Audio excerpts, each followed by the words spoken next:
Hello, everyone. Welcome to the Katie Halper Show. So happy to be here with all of you. So happy to see all of you here. As always, I invite you all to Hello, everyone. Welcome to the to Katie close Halper all Show. So windows, happy for to be here with instance. all of you. So If you're happy to see me, all of you here. As hold on one always, I second. invite you There's a all little to bit of an echo issue. Hold on one second. Close all windows, for instance.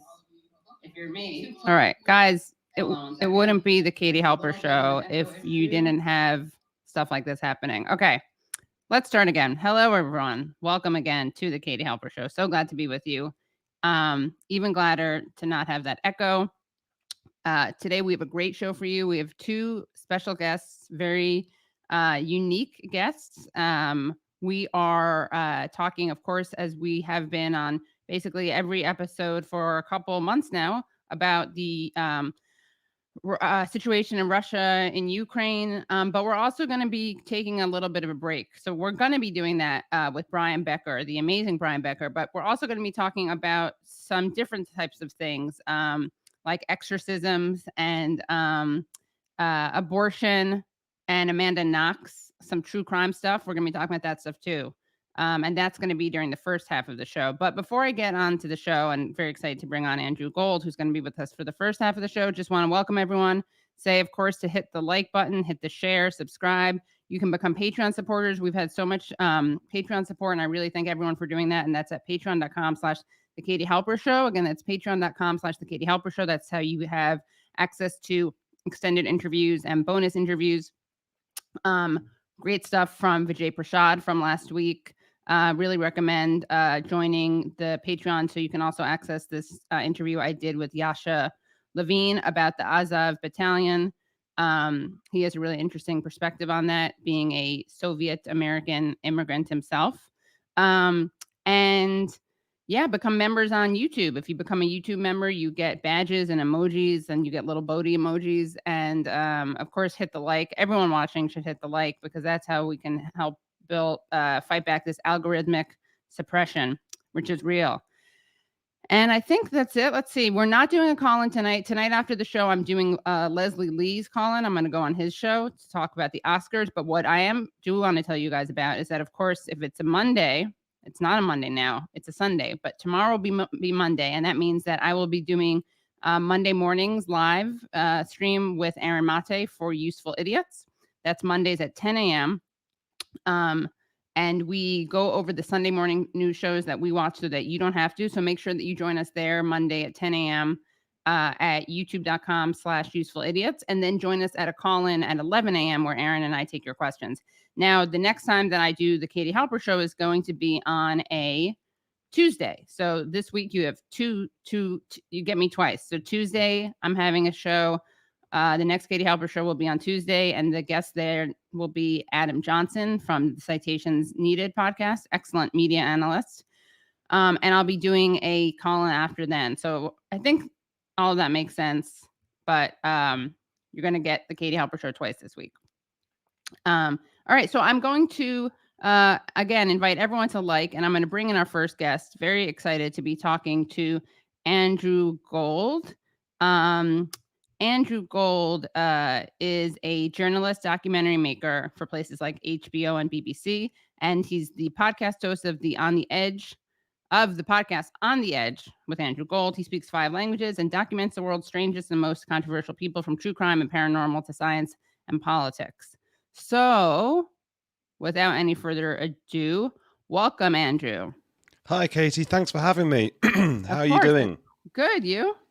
Good. I've just gotten over COVID, actually, which is why my voice is a bit rough, isn't it? Oh, really? Yeah. Okay. Well, it's okay. You're British, so you already have a leg up because you just sound much cooler than the rest of us. The raspy voice makes it even better, doesn't it? Even more sort of villainous, maybe, like a villain from an American Hollywood film. Right. The English villain from an American Hollywood film. Yeah, I'm sorry about that otherizing of your people. You've really, it's a cross to bear. Yeah. I survived.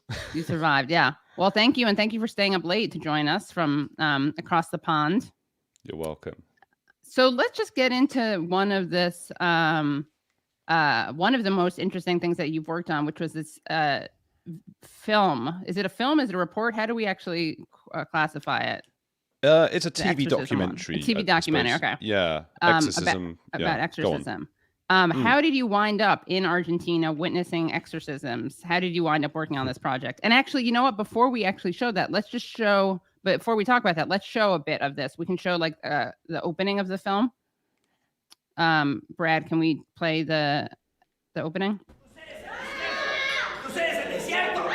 We have some cases of young people supposedly possessed by Satan. El lunes intenté matarme. Sí? Sí. I think he's a liar. I cannot prove it. La presencia de Dios en candela. El fuego de Dios. Now it is happening. ¿Sabe qué? Lo que usted grabe es esto. Usted viene a buscar escándalo acá.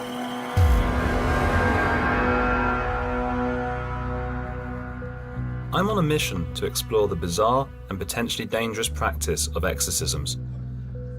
I'll be following Padre Manuel, an Argentine priest who claims to fight demons and cure young people of their psychological issues. Cuando hay un caso de esquizofrenia, las voces son de adentro. Cuando hay un caso de obsesión demoníaca, las voces son de afuera. He's famous for his extreme and violent exorcisms, and his viral video of a 22-year-old woman called Laura made him an international superstar. The demon-battling priest is now a regular fixture on TV gossip shows where he chats with celebrities and promotes his school for exorcists. With the power of the church in Argentina, I worried that the Padre's good versus evil routine might attract vulnerable teens I'd expect to see in the care of mental health professionals. Okay, so that's, we don't want to give too much of that away. So that's a little bit of a teaser, though, of what of this documentary, which I watch it in its entirety. It's very good. So yeah, how did you wind up doing this, working on this? Yeah, well, so I've been making sort of mini documentaries for TV channels for a while. I'd become a little bit obsessed by languages and learning different languages, partly because I was a bit of a show-off, I suppose, and I guess British people, like Americans, are known for not really learning other languages. Yeah. Yeah, so I wanted to be like the person who did it, I suppose. I don't know. Yeah. It was like when I was in Spain, thing. I remember a British guy who's like a British historian of Spain couldn't believe that I spoke Spanish because I'm American. Well, you guys sometimes speak Spanish, don't you? Yeah. Yeah. Whereas the French is always the one we learn. Right. But yeah, so and Spanish was my after French, my third language then. So I was living in Argentina and I was just like, I'm always looking for like what is a bit edgy, what is a bit different and weird and strange to investigate. And it obviously whatever I look at can't just be edgy and bizarre because then it's like a, you know, like a Victorian freak show. So you want something that also has some sort of profundity and depth. And a different level to it as well. So I was looking for that kind of thing, and I kept seeing on TV channels and radio channels wherever I was in Buenos Aires, as I've been living there for a year or so, this priest called Padre Manuel Acuña, who is an exorcist, which already sort of piqued my interest.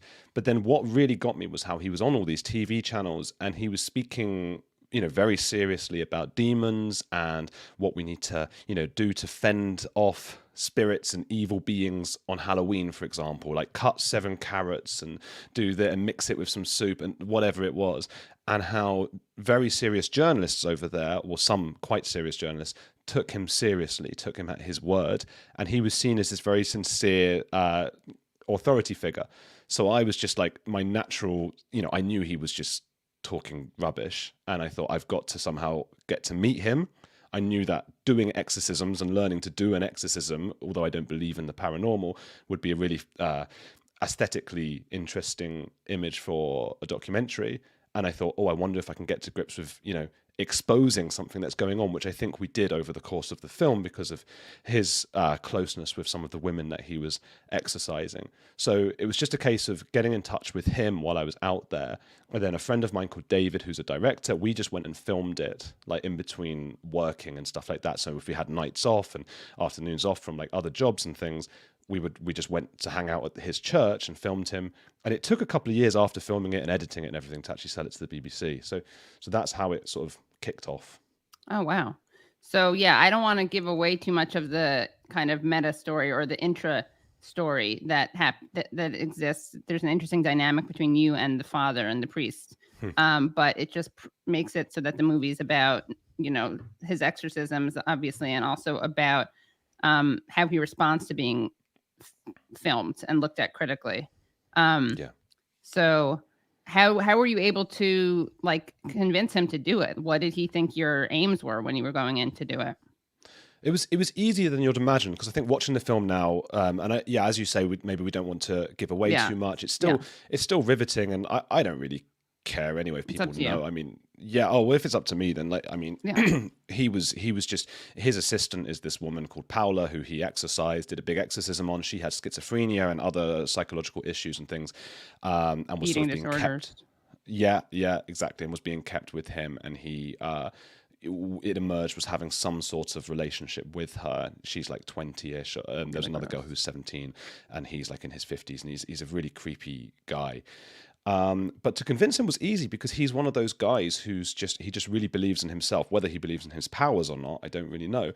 But he had like posters around the church of the film The Exorcist and other like movies with superheroes, but with his face superimposed over those of the heroes and the villains and things. So this is a guy who just thinks a lot of himself.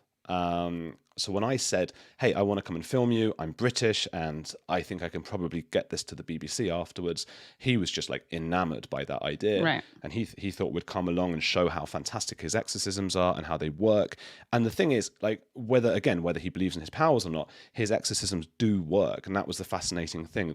They do seem to work anyway. They seem to make people feel better through some sort of placebo effect and that kind of thing. And they do get better. So he must have been thinking we were going to show that, which we did, and show these people get better. And that was it.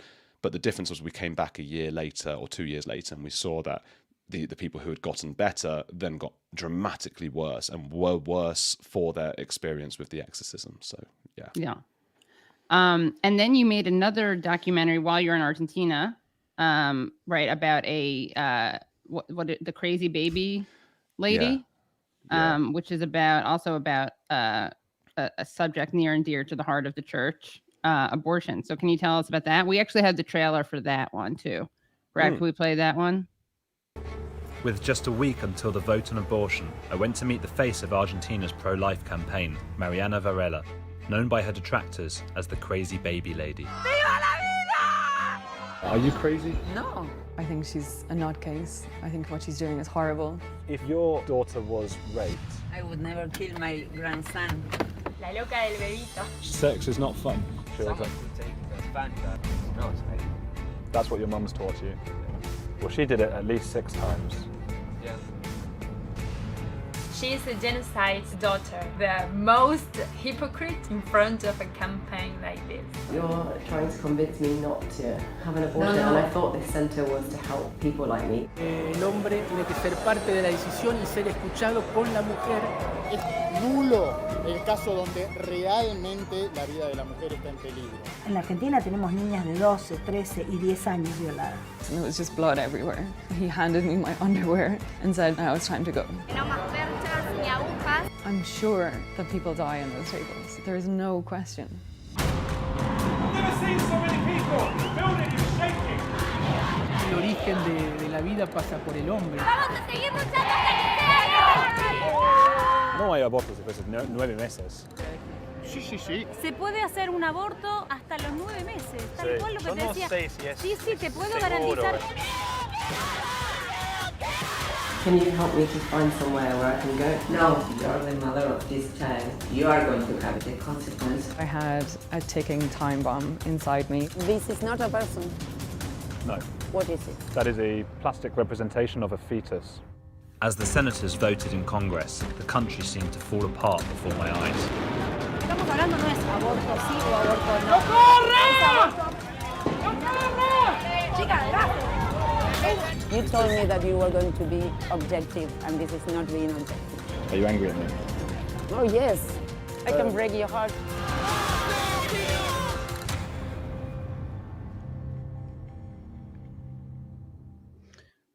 So tell us about that project.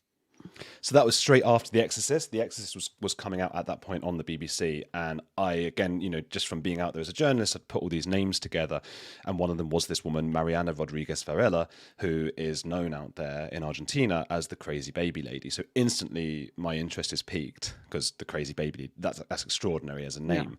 Yeah. So I had been messaging her for a long time. I'd gotten her phone number somehow, and she just refused to do any interviews with anybody who wasn't like conservative media. And I'm very much sort of center left or whatever, and I try as much, as we discussed before, I think I try as much as possible to be apolitical and to try and see both sides of everything. Which was very difficult with abortion because it's one of the very few topics where I just really feel like it's just, I'm very much pro-choice and it doesn't really make sense to me, the other side. But that made it interesting to me as well. And so I said to her, I genuinely want to understand you and want to understand your side and show your side and to get what's going on in your mind because you think so differently to me. And after months and months, I was back in the UK by this point, she said, yeah, okay, I'm going to do it. So I went back out to Argentina. I was like, okay, fantastic. I couldn't believe my luck with that. And got access to her and her family. We went on the school run. She took her 6 kids to. She's very much a sort of Republican, conservative, Catholic. Lots of children, lots of family, all living around her. Very much part of the sort of bourgeois background of Argentina. She happens to also be the daughter of the right-hand man of a guy called Videla, who was the dictator in the, I think it's the 80s. So, she's got that history and she's seen as a very, very bad person. And I was just, really excited to get the access to her at the same time as Argentina was going through this vote on abortion, whether or not to legalize it. And at that time, this was now about 3 years ago, we made this film, it didn't go through the Senate. So it passed Congress and didn't get through the Senate. And it was really sad, really, for the country. A couple of years later, only a few months ago, it did actually go through finally, which was very exciting for people on my side of this, I suppose. But meeting her was amazing because she's sharp. She's super smart, really, really smart, funny, and charming.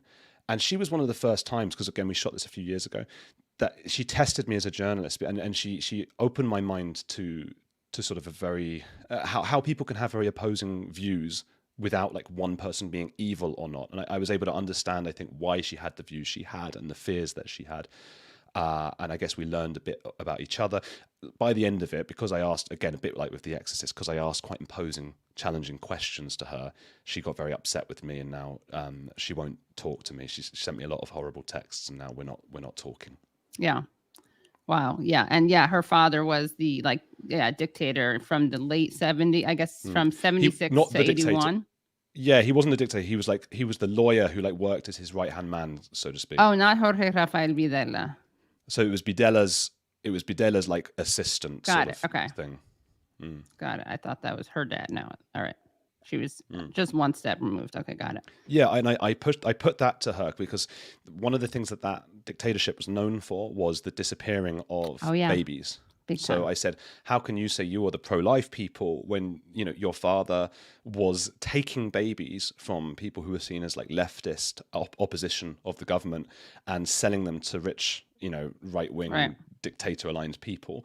And she was like, I'm not my father. And I was like, but you sort of are, because you're a huge supporter of your father, and because she has backed him publicly. And that's a very complicated thing as well, because who wouldn't back their father? And that's a really difficult situation she's in.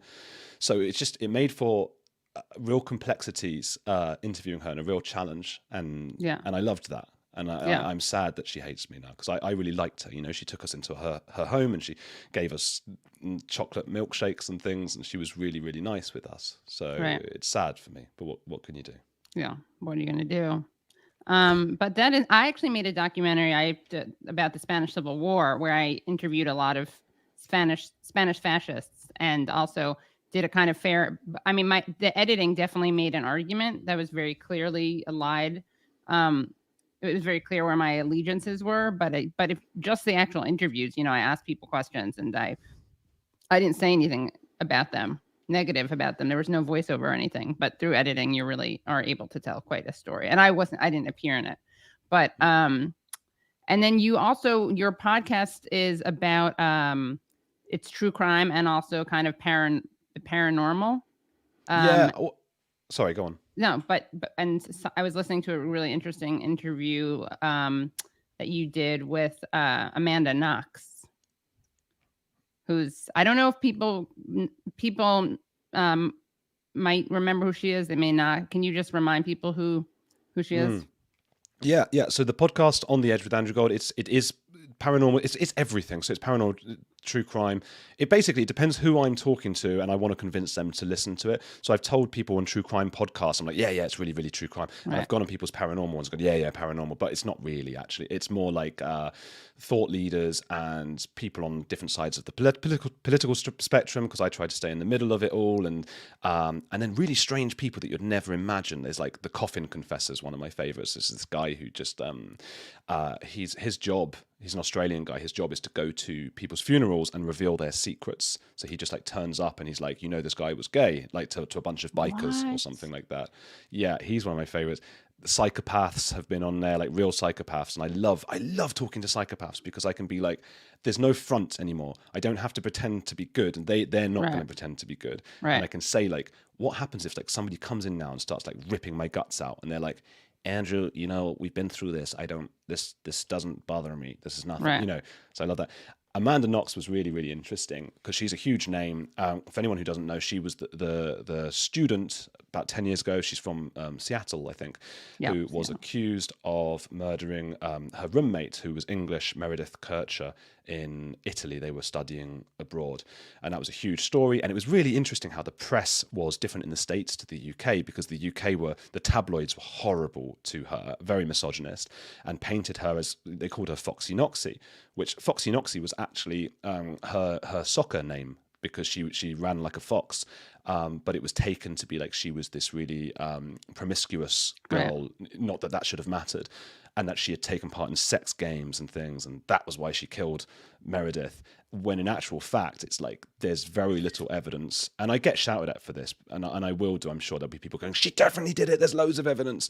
But the evidence is so, it's nothing. And it wasn't enough. But she went to prison for 4 years, which is extraordinary. So it was great to be able to sort of...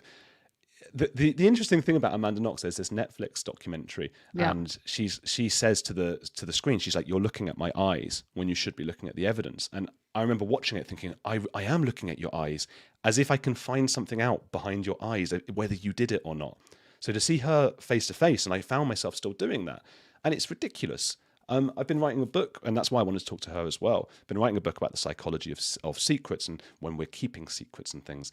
And there's very, very little evidence, despite what a lot of YouTube channels will tell you, that the way people look and behave and act gives away anything. So she's very much, she got put in prison for years just because she looked slightly different to how people expected her to look, and they painted a story about her. So yeah, that was a really, really great a chance to speak to her. I was extremely excited. Yeah, well, it's great. I started listening to that. It's very good. So I highly recommend it. And what are you working on now? Right now, yeah, so this book, The Psychology of Secrets, that's with Pan Macmillan at the moment. So that is basically, through my podcast, I started to notice that a lot of people, and I don't know if have you noticed this actually. So, okay, there's this thing called parasocial interaction, which, the talk show host effect of like the one-way relationship. And then you start to have a relationship with your fans or listeners and viewers, and then they start to trust you. And I don't know, have people been getting in touch with you and revealing like quite intimate, secretive things? I don't know if I would describe it that way, but I guess some people have shared stuff with me that, that was kind of heavy. Yeah. Stuff they might not even tell a friend, and they sort of trust you maybe. And it's just like, well, why is that? And I was really fascinated by that. What is going on there? And this, basically somebody got in touch and told me that they had killed someone. It was a woman who killed a guy, and, the police were looking and everything. And she gave me the facts. She gave me I know I've checked it out. It's a real thing. And it was extraordinary. And the most extraordinary thing about what was already an extraordinary story was the fact that she told me. And it was like, why me? She's just, somebody who listens to the podcast. And then other people started doing it. And the bigger my podcast got, which, by the way, it's not very big on YouTube yet, which is why I'm trying to sort of make it bigger. But on audio podcasts, it tens of thousands of people listening in, and they get in touch, and people are saying, hi, Andrew, I listened to your podcast. By the way, my grandfather touched me when I was this age. And I'm like, whoa, let's just say, how are you first? Or let's start with some pleasantries. So that really fascinated me, like what's going on there. And I started looking at my guests. So for example, the coffin confessor I spoke about before, he's a perfect example of somebody who needs to reveal secrets, right? He goes from funeral to funeral. He gets paid £10,000 by the dying person. And he turns up and he takes the microphone away from like whoever's talking, or he stands up and says, hang on a minute, and he tells like whatever truth they need told. He gets their secrets out after their death. So him and the psychopaths and Amanda Knox and all these different people, their relationships with secrets. So that really fascinated me. So that's what I do sort of with half my time, and then the rest of the other half is working on the podcast all the time, 2 episodes a week. Just trying to find the strangest, most unusual people. I'd like to get you on at some point. Not that you're strange or unusual, but we spoke on Sean Atwood, and that was really really fun. Yeah, that was the true crime podcast that you co-host. That is, you guys had me on to talk about Steven Donziger, big focus of the Katie Halper show. That was fascinating. Yeah. And Sean's completely mad. Like he's like the most eccentric, crazy guy I've ever met. And I got, I don't know why he just approached me to come on to co-host his show. He's an extraordinary person. Yeah. So and it was great having you on that. Thanks. Thank you. Well, thank you, Andrew. Would definitely love to talk to you again, hear about what's happening next, and come back on. And of course, would love to do your show. And I really recommend the show and also the documentaries. Oh, thank you very much. Thank you to Katie and the team and everyone. Have a lovely evening, all of you. Thanks, Andrew. Bye. And that was Andrew Gold. And so that was our entertainment segment of the night. I mean, the whole show is entertaining, obviously, but in terms of the content being on a meta level, it was our entertainment section. So now we're going to go, thank you everyone who's watching. Again, if you're just joining us, that was Andrew Gold. We're about to bring on Brian Becker. Make sure you like this stream, everyone. Just hit a like, make sure you subscribe. Make sure you become Patreon supporters at patreon.com/The Katie Halper Show.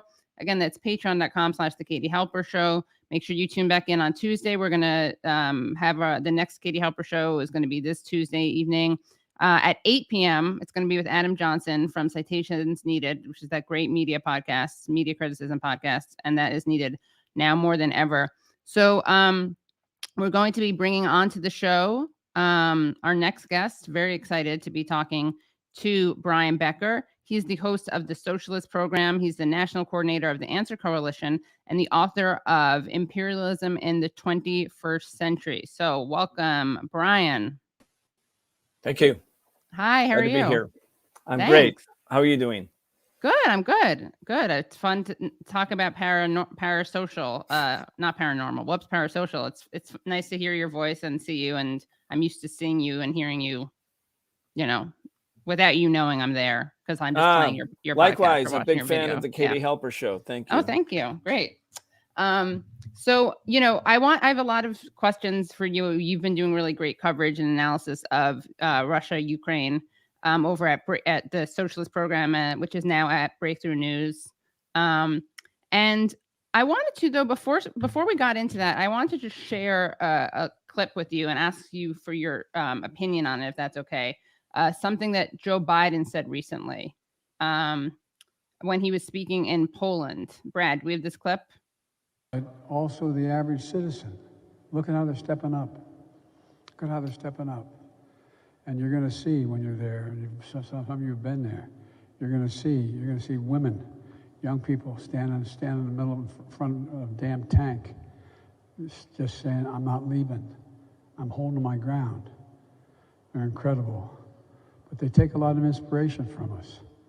And Okay, actually, so that's another weird thing, but I wanted to play the other one. And then that also gives some interesting context, though it's a little bit less clear what the hell he's talking about. Russia, for free people refused to live in a world of hopelessness and darkness. We will have a different future, a brighter future, rooted in democracy and principle, hope and light, of decency and dignity, of freedom and possibilities. For God's sake, this man cannot remain in power. Okay, so he's talking about Putin. He says, for God's sake, this man cannot remain in power. What were your thoughts about that comment? Well, you know, Anthony Blinken and the entire Biden team have spent the last 24 hours saying he went off script. He went off script. This war isn't about regime change. That's not what it's about. This isn't another regime change war. But, you know, when you listen to that comment, he doesn't look like he's off script. He's not like moving away. This is his speech. And maybe he revealed what they're actually saying behind the scenes. And afterwards, the blowback was so big that the Biden administration is saying, no, he didn't mean it. Those were imprecise words from the president who's speaking off the cuff. But just think about the U.S. government. Here's the president of the United States saying, the president of Russia, who's elected, you might not like Putin, whatever. He's an elected president. He's the sovereign head of a state that's recognized at the United Nations. And the United States president says he can't remain in power. Like it's America's decision. Yeah. It's Joe Biden's decision. I mean, the U.S. said Noriega couldn't stay in power, and they brought him to an American prison for 30 years. He was the head of state in Panama. And then they said Saddam Hussein couldn't remain in power, and they had him executed after seizing Baghdad. And then they said Gaddafi couldn't stay in power, and he was lynched in the streets. And Hillary Clinton came and said, we came, we saw, he died, and sort of laughed about it. Laughed, yeah. Then they said Assad must go. I mean, what other government in the world arrogates to itself the idea that it can determine who the leaders will be of other countries? This is the real story of American foreign policy, and it says a lot about what's going on with the war effort. Yeah, I know. It was interesting to see those comments and then to see the people trying to scramble to cover for him. And you know, I mean, what do you think? I have no idea what I would have loved to have been a fly on the wall in those rooms to hear what they were saying, to hear what Blinken was saying. But I wonder if I really do wonder what was happening, because it seems like, I mean, one of the things that I think have been really helpful in talking about is how if you care about Ukrainians, you should want a solution to this war. There seems to be this weird kind of psychosis among certain thinkers in the United States, either psychosis or like an inability to comprehend or digest information almost. And it's understandable given the media total propaganda kind of all-out assault when it comes to this issue. But really, the idea that if you care about Ukrainians, you have to vilify Putin as much as possible, and that somehow you're helping Ukrainians by doing that. When, as you pointed out, there were many opportunities for the United States to help prevent this from happening. Can you talk about some of those? I know you did that on one of your episodes recently. Yeah, certainly. And it's the most important question, really, because, you know, how easy is it to go out and condemn Russia, denounce Putin, especially here in the United States? I mean, yeah, you'll be, you know, patted on the back or patted on the head and say, good job, you denounced evil too. Meanwhile, it's not even just Putin. The entire Russian people are being the victims of collective punishment, which at Nuremberg was decried as a crime against humanity, when the Nazis actually would destroy whole villages, punish whole villages because a German soldier was killed or something like that. I mean, that's what America's doing. And all things Russian are being vilified and demonized. But if you care about Ukrainians, you would think like, one, first and foremost, how can this war end? Will condemning Putin in the streets of Washington, D.C. or New York City help bring this war to an end? And the answer, of course, is no. But we, the people of the United States, could demand that the government that speaks in our name actually do the thing that it refused to do before, which is to sit down and seriously negotiate with Russia. Back in December, when Putin said very openly, we have red lines. The red line, the most important red line, is you can't use Ukraine, which was the second biggest republic in the Soviet Union, which has a 1,200-mile long border with us. You can't use that area to put advanced nuclear and conventional missiles with a flight time of 6 minutes to the Russian targets. We're not going to let you do that. So let's negotiate an agreement whereby Ukraine won't come into NATO, and Ukraine won't be a staging ground. To which Biden and Blinken and Jake Sullivan and all of them said, who are you, Russia, to tell us who can join NATO or who can't? And who are you to tell Ukraine which alliance they can join or not? Now, frankly, if you want peace and if you care about Ukrainians, you would have to say, look, the Russians are saying to the Americans and to NATO to do something that the Americans would insist upon if Russia placed advanced missiles targeting our cities at the US-Canadian or US-Mexican border. And we could go back to the negotiating table right now, we, meaning the government that speaks in our name, and offer an earnest, good faith negotiation to do just that. And that would actually end this war. But posturing, putting on sanctions, saying that Putin can't remain in power, that's not going to stop Russia. Russia's not going to fold its arms and say, oh, uncle, now we heard you, Joe, our knees are trembling and we're going to stop.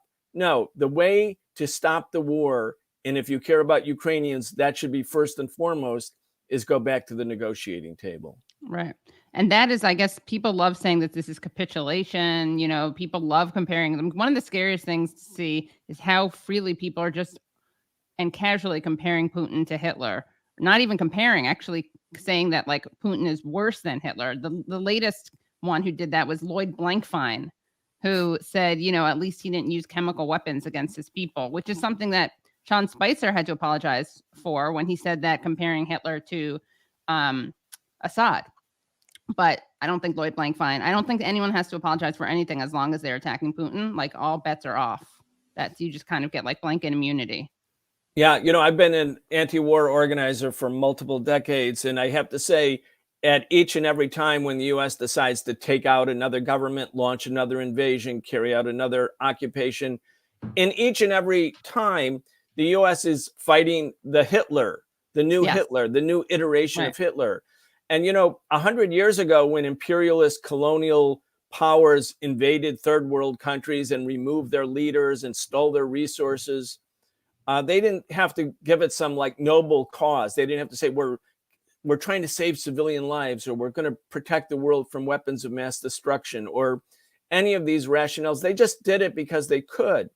But in modern era, in 2021, 2022, in the era that we live in order to carry out aggression, or in this case, to manipulate a foreign policy crisis, as the Biden administration deliberately did with the intent of provoking a military operation, which I believe was their goal, they have to assign a noble cause, because the American people won't say, yes, we're going to go destroy other people and overthrow their governments just because we want to.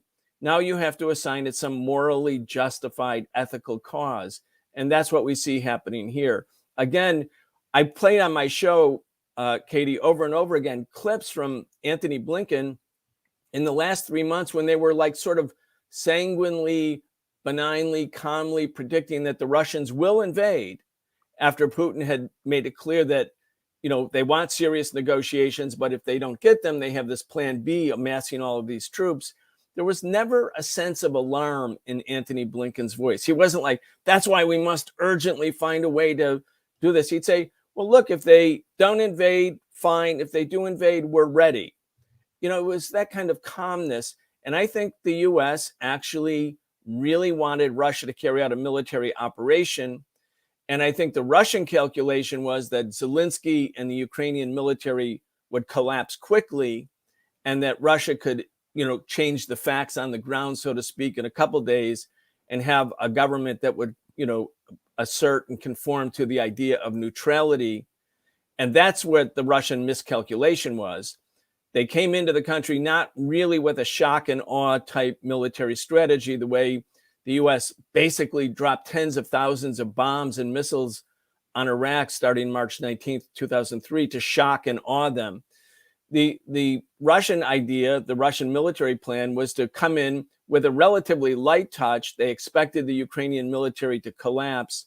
They'd create a new government in Ukraine, and they would accomplish through military means what the U.S. would not agree to at the negotiating table. And obviously that did not happen. The resistance to Russia is stiff. There's a lot of people dying. And if you look at the news accounts from the last 2 days, the American government is now planning for, and I think hoping for, a war that will stretch into at least next summer, because they have Russia basically where they want Russia. They've evicted Russia from the world economy.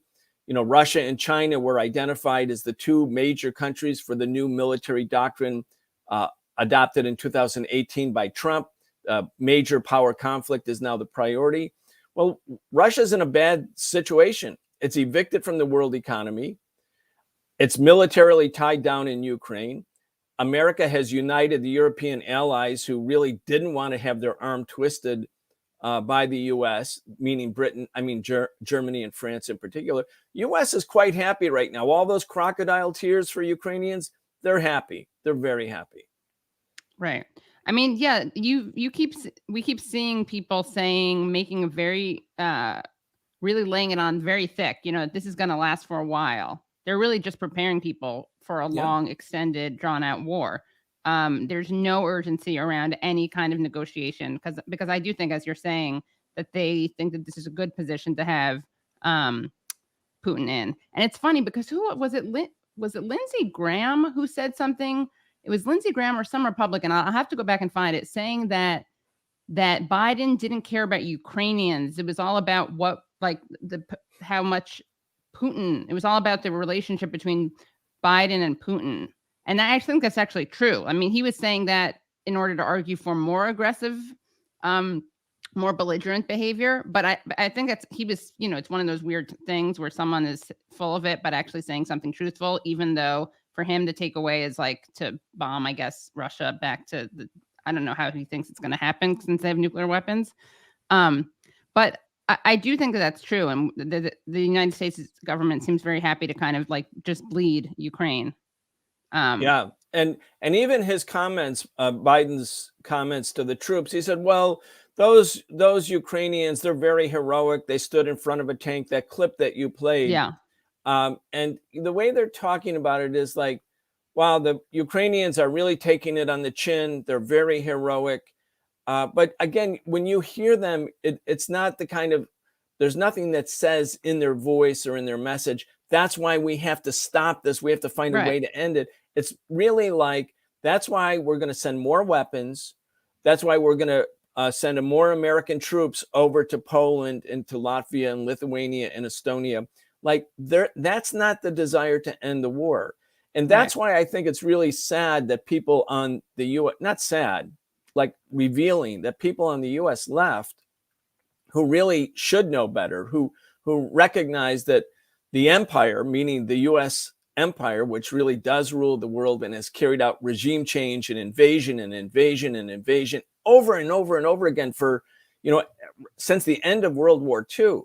I mean, that why would we now go along with what's obviously a U.S. government plan when it comes to Ukraine by joining the chorus, which is simple to do, against Russia? And I don't support, again, the Russian invasion of Ukraine. But I think what's needed is to say, look, Lindsey Graham, who's calling for more weapons or maybe a no-fly zone, he's not the president. He feels he's scoring political points against Biden.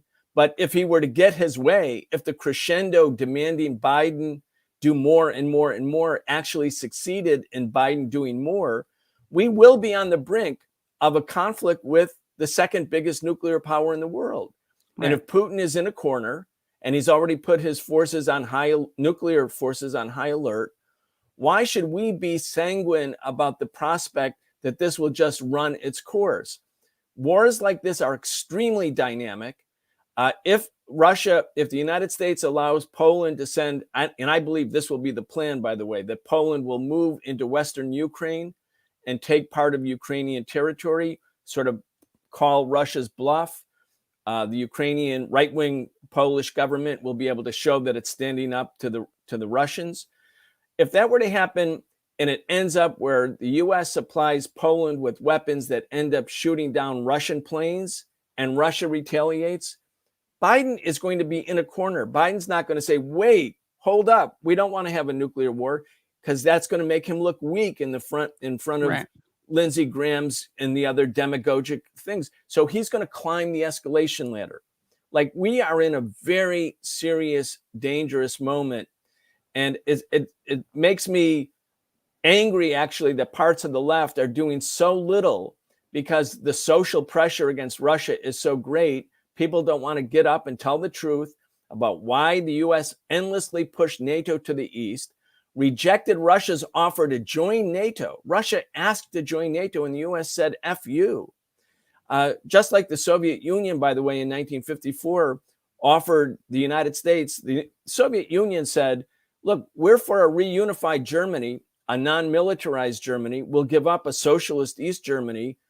Let us join NATO, and then we can have a European collective security agreement that will avoid and prevent World War III, to which the Eisenhower administration said no, because they didn't want Russia to be in NATO, just like they didn't want it in the 1990s when Putin asked Clinton to join NATO, because then Russia would be treated as an equal, and different parts of Europe, especially Germany and France, would start to gravitate to their partners or potential partners in the Eurasian landmass, meaning they would gravitate to the east. And that would break up U.S. hegemony. So Ukrainians and Ukraine is a pawn in this geostrategic chess game. And the U.S. wants to maintain world hegemony and control over Europe. And they don't give a damn about Ukrainians. Yeah. And that's why I say especially to U.S. leftists, don't be so cowardly. Get out into the streets, organize and agitate with people, explain a difficult issue, demand a no-fly zone, and demand that the U.S. government actually begin negotiating in earnest with Russia around its legitimate national security concerns. Demand a no-fly zone? To oppose a no-fly zone. Oh, if I said to demand when I'm speaking too quickly, don't demand a no-fly zone. Oppose a no-fly zone. Yeah. You were just parroting the sellout left that we're critiquing. That was you pretending to be them. Yeah. The ones who are demanding a no-fly zone. Yeah. Oppose a no-fly zone. Thank you for the correction. Yeah, of course. Yeah. We actually have a clip that Brad found that's related to what we're talking about in terms of kind of the, a lot of people are calling this war unprovoked, which is something that a lot of people who are calling it unprovoked, I think they themselves would have disagreed with that statement. And here's a clip of Biden from 1997. I think the one place where the greatest consternation would be caused in the short term for admission, having nothing to do with the merit and preparedness of the country to come in, would be to admit the Baltic states now in terms of NATO-Russian, U.S.-Russian relations. And if there was ever anything that was going to tip the balance, were it to be tipped in terms of a vigorous and hostile reaction, I don't mean military, in Russia, it would be that. So the way I look at the calculus here is... Yeah. And I mean, Biden actually knew what he was talking about. He was the chairperson of the Senate Foreign Relations Committee for a while. In 1999, the U.S. did start to incorporate the Baltic countries, those countries, into NATO. Then there was another wave of NATO expansion in 2004. There was a summit in Bucharest in 2008, a NATO summit, and the U.S. announced that Ukraine and Georgia were going to be brought into NATO. And Russia said, no way. That was Putin. That was in 2007. 3 months later, Russian troops moved into Georgia. Georgia and Ukraine are Western republics of the former Soviet Union. Stalin was from Georgia. In terms of Ukraine leaders, Khrushchev, Brezhnev. I mean, the role of Ukraine and Georgia in, quote, Russia or the Soviet Union is very vital, historical. And the idea that these countries would become the staging grounds for NATO to launch, to possess nuclear weapons at Russia, that's unacceptable. So from 2008, after the Russians moved into South Ossetia in that crisis in Georgia, the Ukrainian government was neutral, basically, from 2008 to 2014, when John McCain and Victoria Nuland and the entire U.S. establishment moved in to support the Maidan protesters and supported, and it's not hyperbole, the Azov Battalion and the right sector, the Nazis in Ukraine, who were the muscle that organized a coup d'etat against a corrupt but democratically elected government, the Yanukovych government, that was a neutral government. The US media always called Yanukovych pro-Russian. He wasn't pro-Russian. He wanted to be part of Europe, and he also wanted to have good relations with Russia. Yeah. By overthrowing that government, and from then on, it was clear that Ukraine was going to be brought into NATO. That's when the civil war starts in the East. That's when, 14,000 people, mostly Russian-speaking people, have died in the East. Do we care about them? They're Ukrainians. I mean, and Obama, to his credit, at least, was cautious. He said, we're not going to send advanced weapons to Ukraine. That'll just, provoke World War III. Trump comes in, and the Democrats say, well, Trump is just a stooge of Putin, and he's only our president because of the Kremlin in the Internet Research Agency and their $56,000 of Facebook ads. But, again, Trump was even more anti-Russia than Obama. Yeah. And Trump agrees to send advanced weapons to Ukraine. And when he holds them up for 3 weeks, he's impeached by the Democrats. And so then 3 weeks later, the missiles are flowing back into Ukraine. Now, the Russians looked at all of this, and that's why finally in December 2021, Putin says, look, if once this process is completed, either Ukraine is formally in NATO or a de facto member of NATO, those missiles are never coming out, and we're never going to have a day of peace. And then he says, and you can see this in his February 21st and February 24th speeches, if Americans actually take the time to read them, which I would strongly recommend, you can get an English translation. He basically says, look, a war is coming.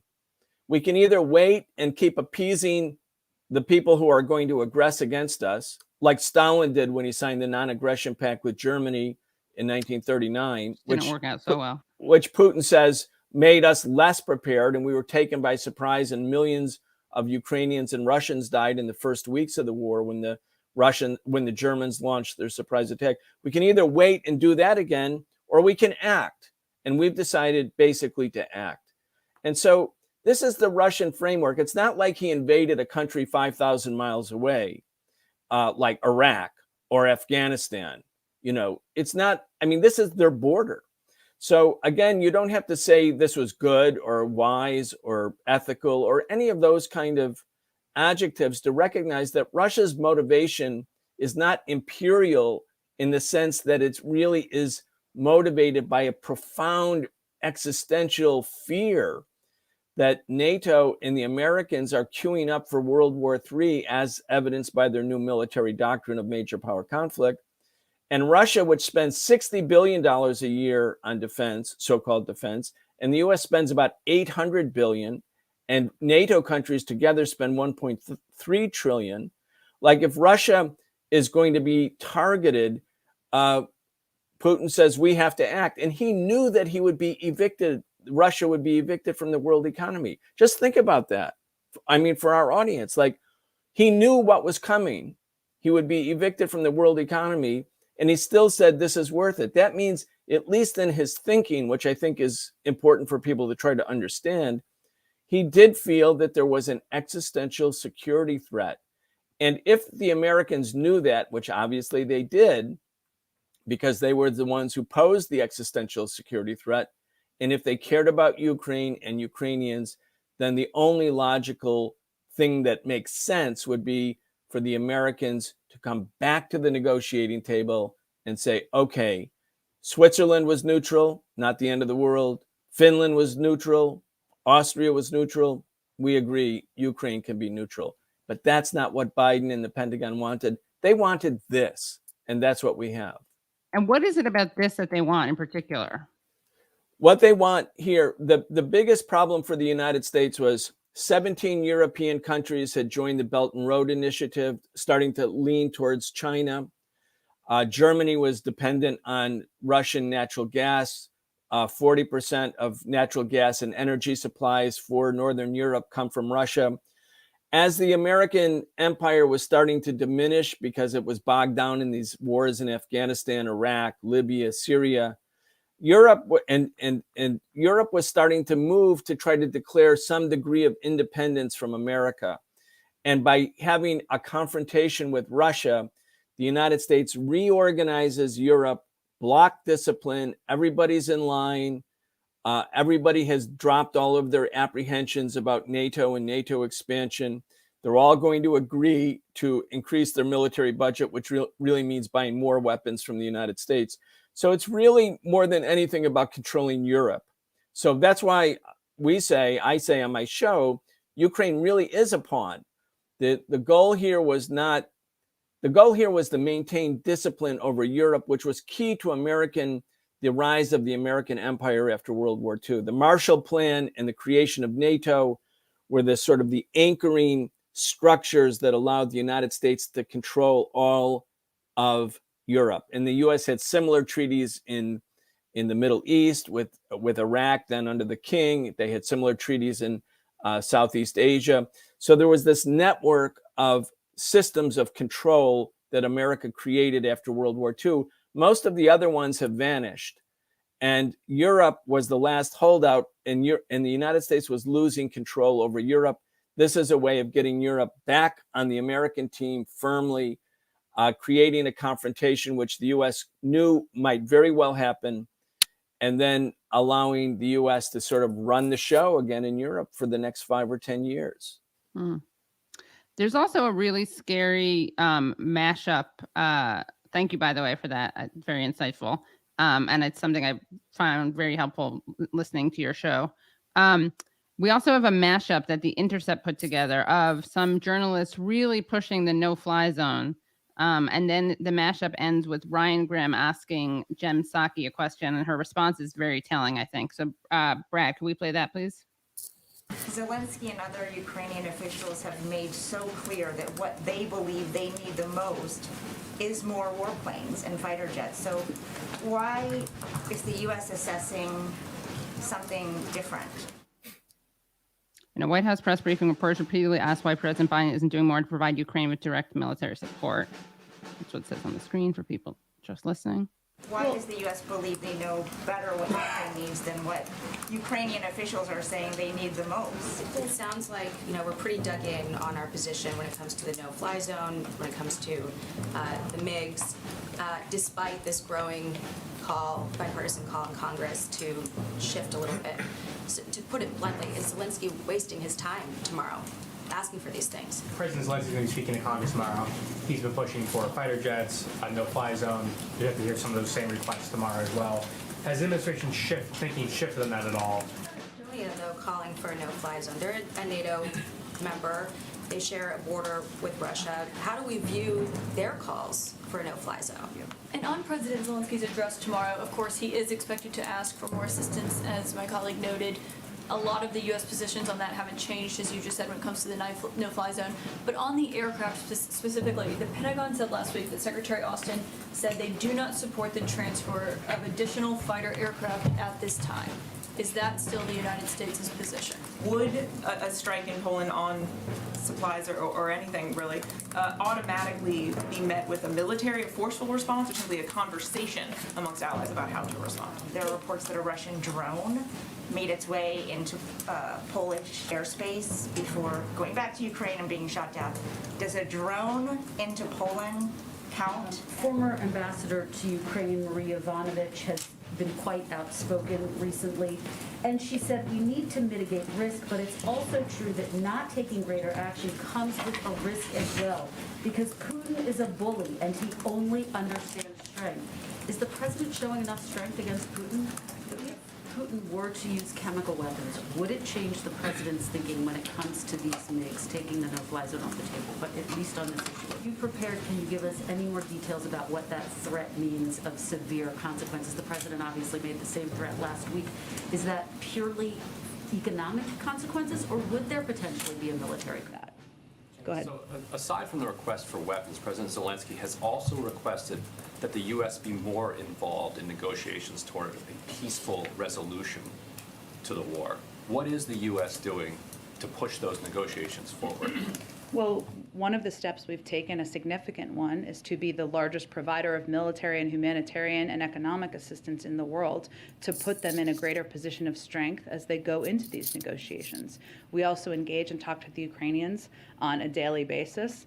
And the president and this national security team has rallied the world in being unified in their opposition to the actions of President Putin. So those are the steps we're taking. We also engage oftentimes before and after any conversations that any of these global leaders are having with both Russians and Ukrainians, and encourage them to make sure they're engaging with Ukrainians directly. So would Zelensky be empowered by the United States to reach an agreement with Russia and have U.S. sanctions released as a result? Well, he's the leader of Ukraine, so he's empowered to have a negotiation with Russia, and we're here to support those efforts. That's a yes. Again, I'm not going to get ahead of a negotiation, but we are here to support those efforts. We discuss and have conversations with him, with his team on a daily basis. So I thought that was very interesting. That last exchange. Yeah, very, very telling. And, you know, the rest of the journalists, I mean, besides Ryan Grimm, they're such rabid war hawks. I mean, they're to the right of the Biden administration. Yeah. They're like, if they succeed at creating enough pressure so that Biden succumbs, right now it's the Pentagon, which is the voice of restraint here, act weirdly. The Pentagon, Lloyd Austin is saying, like, no, we're not going to have a nuclear war with Russia or a no-fly zone, because that will be a nuclear war with Russia. There's a very good, very, very strong chance of that happening. And the Pentagon actually knows this to be the case. And so they're like, wait, that will mean like several 100 million people will die. That will mean probably the end of society as we know it, if Daniel Ellsberg in his latest book, The Doomsday Machine, is correct. And I believe he is, because of the fallout from nuclear radiation and nuclear debris and a nuclear winter. I mean, these cavalier journalists who are like, what are you going to do? Isn't he going to stand up to the Russians? So Ryan Grimm finally says, well, are you going to go negotiate? And she's like, oh, we are helping to negotiate. We're sending them more weapons. And Ukraine is empowered to speak because Ukraine is a sovereign government. Russia's problem is not Ukraine. Right. Russia's problem is the United States. And NATO is just a fig leaf for American power. It's an extension of American power. The U.S. spends $800 billion almost just in the Department of Defense. And the real number is $1 trillion when you add the Department of Energy, Department of Homeland Security, and Intelligence Services. The U.S. spends $1 trillion a year. Russia, as I mentioned, spends $60 billion. But the next 29 countries after the United States in NATO, there's 30 countries, the 29 others, they only spend $300 billion combined. So Russia's problem is not Zelensky. Russia's problem is actually not even NATO. Russia's problem is the United States. But the United States has now created a political calculus that has trapped the United States decision makers such that because they've upped the ante, climbed the escalation ladder, the cry that Putin is Hitler, like if Putin is Hitler, then you would go to war, right? Because wasn't the United States supposed to go to war against Hitler? Right. But they're saying all of these things rhetorically. Putin is Hitler. This is as bad or worse than Nazi Germany. But right now we're going to listen to our generals like Lloyd Austin and not set up a no-fly zone. So there's an incongruent position here. And so the right-wing chorus, like the media, aside from Ryan Grimm, are filling that void and demanding in an ever louder chorus that the U.S. do more. And the more will lead to a catastrophe unlike any of us have ever seen or even contemplated in a serious way. And I'm old enough that I was actually alive and old enough to be aware of the Cuban Missile Crisis when it happened. If in August 1962, people had said, the U.S. and U.S. and the Soviet Union might be in nuclear war, full-scale nuclear war in 2 months, nobody would have agreed that that was a prospect. But by early October, that was exactly the case. And if Khrushchev had not blinked, if he had not capitulated, if he had not said under threat of the US naval blockade of Soviet ships that he would capitulate and remove the missiles immediately from Cuba, there would have been thermonuclear war. And I just can't believe that there's this kind of, I don't know, this apoliticalness or failure to really comprehend the seriousness of the situation. And even for people, again, on the left, not everyone, but so many on the left are satisfied to just say, oh, yeah, we hate Putin too. We hate Russia too. Like, okay, fine. But that's not going to stop the prospect of a possible nuclear confrontation. We need to be really active right now, saying the people who are recommending no-fly zones or sending more weapons or doing anything other than negotiating are bringing all of us to the edge of the abyss. Right. And that's not hyperbole. Yeah, and then with the media suggesting the no-fly zone, then Biden and the Pentagon get to seem rational by saying no, not a no-fly zone, just arming. And of course, arming is escalating it, but they really do seem like the reasonable people in the room. If a no-fly zone were framed as the insanity that it really is, then it would be harder for them to pretend that arming an unwinnable war, proxy war, and escalating a conflict were rational. But because it's so right-wing, as you were saying, and unhinged. Also, the other part of what I thought that was so telling about that exchange is that the lack of urgency that you mentioned, that you described, that we saw with Blinken, and we see here with Psaki, right? Where you could imagine someone responding to Grimm's question about, is he empowered to negotiate? Like, basically, he was saying, can he count on the U.S. removing these sanctions if they work out a deal? And Psaki won't say that because obviously they're not chomping at the bits to negotiate this. They don't want to remove sanctions enough that they would let Ukraine negotiate ahead of them. And you could imagine a world in which if the actual motive were peace or ending war, they would have made that very clear that whatever they need to do, the United States to do to make sure a negotiation happens, they're happy to do. But that's not what they're saying. Yeah, there's all of these obvious contradictions in their position. Like if this is the struggle of a century, a struggle of all ages, as Biden also put it, in his trip to Poland.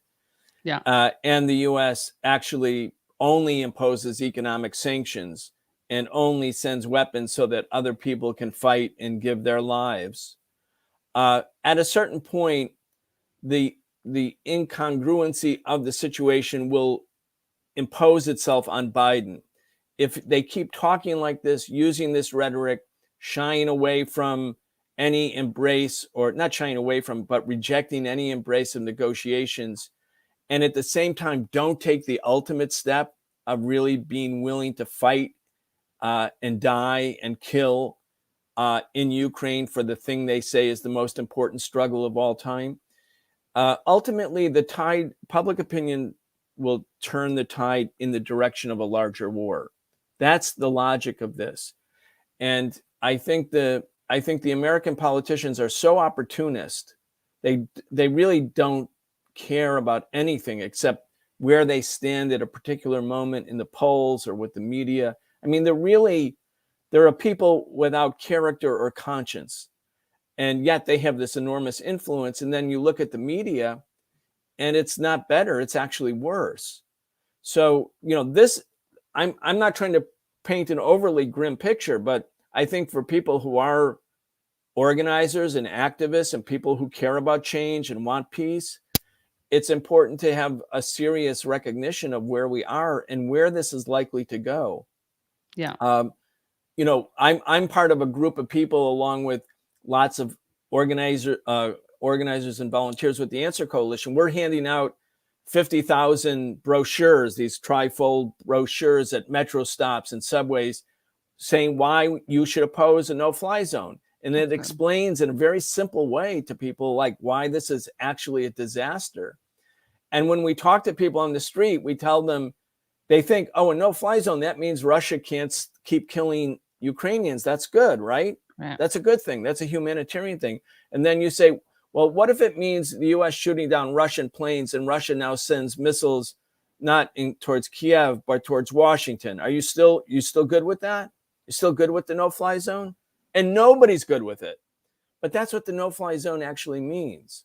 It means actually escalating things so that we could be moving in the direction of global war. Yeah, it's really scary that people are, I mean, the media should be doing, if we had a media that was worth anything, it would be making it clear what a no-fly zone means and not making it sound like it's some kind of peace-nicky action of restraint. Yeah. Someone, Mike V writes, why are Ukrainians allowed the right to self-determination, but Palestinians are not? Which is, of course, a major hypocrisy and contradiction that I think the coverage of this war has laid very bare. Anything you want to say about that? Yeah, because again, Ukraine is a pawn as part of the American empire's machinations to control Europe and confront Russia, where the Palestinian people are, they're trying to live. The Palestinian people are trying to live, but trying to be a Palestinian who lives and to live with decency and dignity means to resist the occupation of your land by a government that is really also, like NATO, an extension of American power. So the United States is 100% hostile to the Palestinian people because the United States, at least since 1967, it wasn't always true. It wasn't true in 1956 when the Israelis seized the Suez, but it certainly was true by 1967.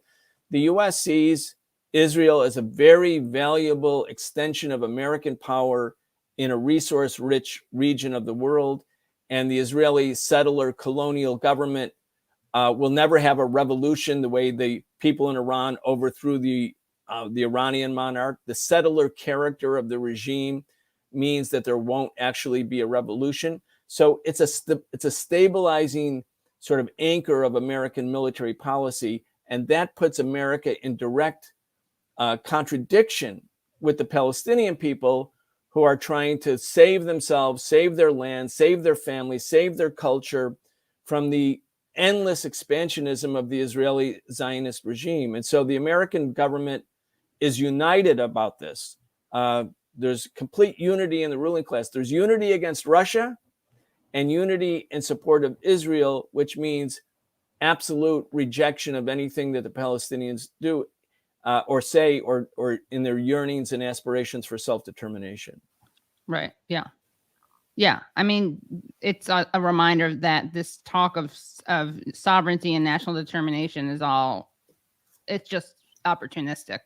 No one really cares about, Ukrainians. People do. What's sad and hard for us at the left is that there are people who are good people in good faith who are just confused about this. But certainly Biden, when he's talking about Ukrainians, like they don't care because they could actually help negotiate a truce, which would stop the bloodshed.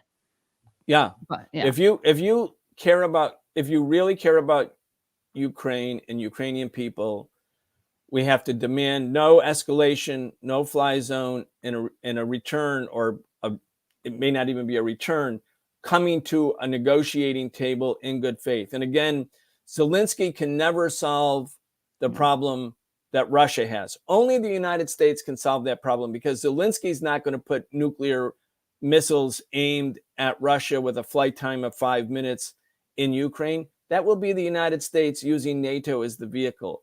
So let's be clear. This is not a battle really between Zelensky and Putin. This is a battle between the United States government, both parties, and the Russian government. And the real threat that Russia posed was not exporting revolution. They're not communists. They weren't trying to promote socialism or some forward-facing anti-imperialist vision of the world. None of that is true about Putin. All Putin wanted to do was to be treated as an equal, to be brought into NATO, or to have Ukraine be declared neutral. And the US won't let Russia be an equal, because that means Europe the centrifugal forces in Europe will start to have Europe gravitate towards the East, or at least balance the East and the West. And the US doesn't want that. They want to make sure Germany, Japan, France, Britain, Italy, Holland, all the countries of the EU are basically consigned to be junior partners for American foreign policy. And that's what the real issue is. Well, this has been really great. Any final thoughts?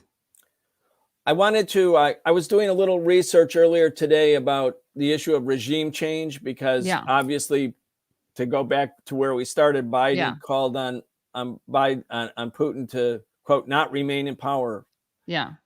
In 1953, the U.S. overthrew the Mossadegh government in Iran, which many people know about. The sin of the democratically elected government of Mohammad Mossadegh was it nationalized the Anglo-Iranian Oil Company, now known as British Petroleum, or BP. And the government in Iran said, look, our people are starving. The Iranians were very, very poor. And all of the profits from oil wealth are going to Britain. So they nationalized the oil company, and the CIA and British intelligence imposed sanctions on Iran, created a lot of misery. The middle class became a political opponent of the government. And then the CIA and British intelligence staged a very bloody coup, and tens of thousands of Iranians were killed. And the US toppled that democratically elected government, said it could not remain in power. And they put the Shah, a monarch, a king, a dictator, on the throne for the next 26 years. The next year, the New York Times, in its lead editorial, wrote, underdeveloped countries with rich resources now have an object lesson in the heavy price that must be paid by one of their numbers who goes berserk with fanatical nationalism. That's the New York Times, the liberal New York Times. They're so, they feel they are God, that they can carry out regime change anywhere in the world, not because Mossadegh was doing something bad. It's because he nationalized the British oil company. And we have to think about that when we think about the U.S. did the same in Libya, same in Dominican Republic, same in Iraq. They tried to do it in Syria. Like, all of these regime change operations are not for something good. They're really always for empire, and especially for the class in the empire that benefits the most, the corporations, the banks, the biggest, the 1%. So if you want peace, you have to combine the struggle for peace with an anti-capitalist analysis, and understand that the only way to have power is not to come to the Democrats and beg them to be something different or better.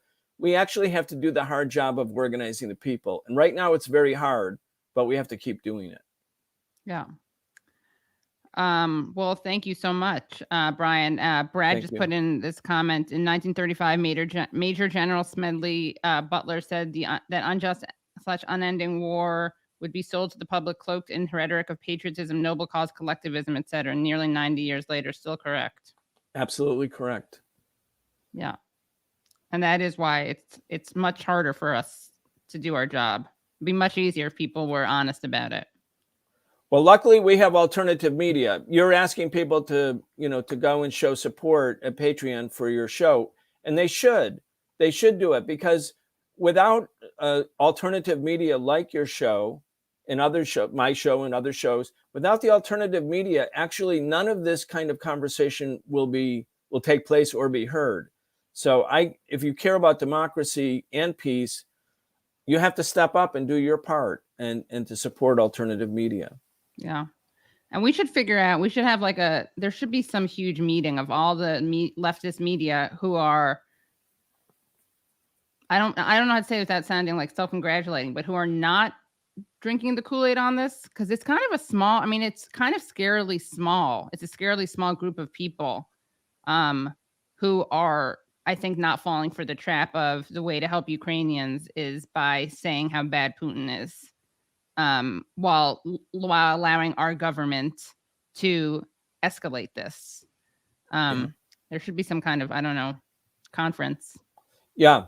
Yeah. And I think as we get closer to a bigger war, which I think is going to happen, I think there will be other parts of the population that will expand the numbers of people who have the same political orientation that we do. Right now, it seems remote, but I believe unless things change somehow soon, the prospect of a bigger war is very, very likely. And you teach, you have what is the seminar? What is it called? The teaching that you do, webinar? Oh, Don't you well, have one tomorrow? for the socialist program, yeah. For patrons to the socialist program, and like your patrons, we depend on people subscribing. We'll have anybody who joins tonight or tomorrow, we have a monthly seminar where people can ask me anything they want. We talk about whatever the big issues are. We do that once a month. So we have created a sort of a patron community of resistance people. It's a lot of people are listening and using the show, and we find it's a very good opportunity for people to talk to me and also to talk to each other. So that's tomorrow night at 8 o'clock Eastern time. Great. Well, thank you so much, Brian. This was excellent. I really appreciate your time, your thoughts, your ideas, your nuance, your knowledge, the whole thing, the whole package. Thank you. But yeah, and everyone check out the socialist program. Thanks so much. Okay. Thanks so much, Brian. Bye. Everyone, make sure you follow Brian, all his work, all his shows, the rest of the folk at Breakthrough News. Thank you so much to Brad and Tyler. Also Phantom Esfanto. Oh, and Phantom Esfanto, who does the clips during the show. Belated happy birthday to you, Phantom Esfanto. His birthday was last Tuesday, so belated happy birthday to Phantomus, in case you didn't already wish him a happy birthday. This has been a great episode, great stream of the Katie Halper Show. Please become Patreon supporters at patreon.com/the Katie Halper Show. Again, that's patreon.com/the Katie Halper Show. Also become YouTube members if you'd like, and please like the stream. Everyone should like this stream no matter what. I'm not doing I'm going to go on Leslie Lee's call-in right now, so you can find me on call-in on Leslie Lee's channel. And I'll ask him for the link. I'll add it to the description, and then I'll see you Tuesday night at 8 p.m. We're doing a later than usual stream because that's what works with Adam Johnson's schedule. So we'll see you Tuesday night at 8 p.m. All right. Thank you guys so much.